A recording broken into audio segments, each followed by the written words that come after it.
Full conventional war.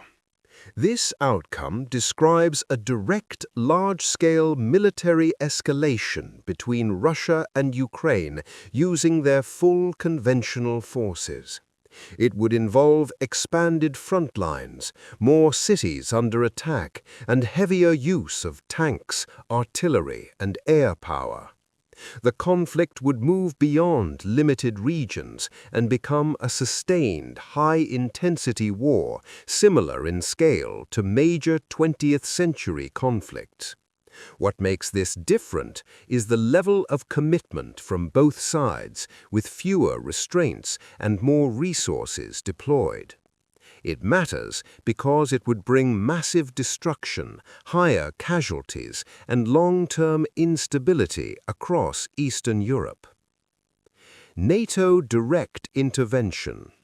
In this case, NATO forces would enter the conflict openly rather than supporting Ukraine indirectly. This could happen if a member state is attacked or if leaders decide the war threatens wider European security. It would bring advanced military technology, coordinated operations, and a much larger force into the battlefield. Unlike the current situation, this shifts the war from a regional conflict to a broader international confrontation. The stakes become much higher as it risks direct clashes with nuclear-armed powers. Regional spillover war. In this scenario, the conflict spreads beyond Ukraine's borders into nearby countries. Border incidents, missile strikes, or miscalculations could pull in nations like Poland or others in Eastern Europe. Historically, many wars have expanded this way through unintended escalation. What makes this outcome distinct is that it doesn't require a formal declaration, just a series of events that gradually widen the battlefield.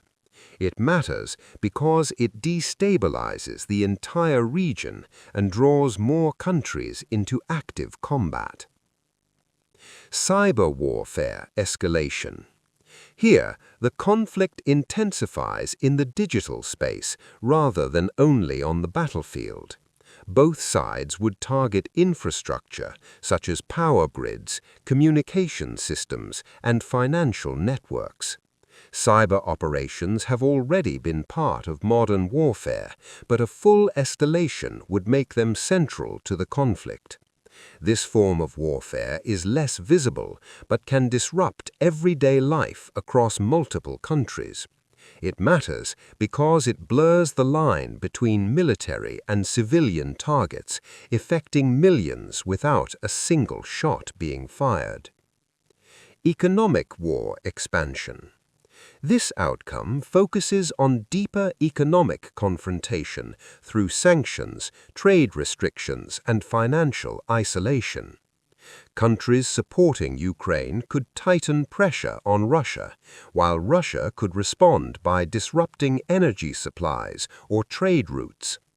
Economic warfare has been used throughout history to weaken opponents without direct fighting. What makes this different is the global scale, with impacts felt far beyond the countries involved. It matters because it can reshape economies, increase prices worldwide, and create long-term financial divisions. Nuclear threat escalation. In this scenario, the use or threat of nuclear weapons becomes more serious and visible. While actual use remains unlikely, even heightened threats can change military decisions and public fear. This outcome stems from the fact that both sides possess or are backed by nuclear capabilities. It stands apart because of the extreme consequences, where even a limited strike would have global effects. It matters because it introduces the highest level of risk, where miscalculation could lead to irreversible damage.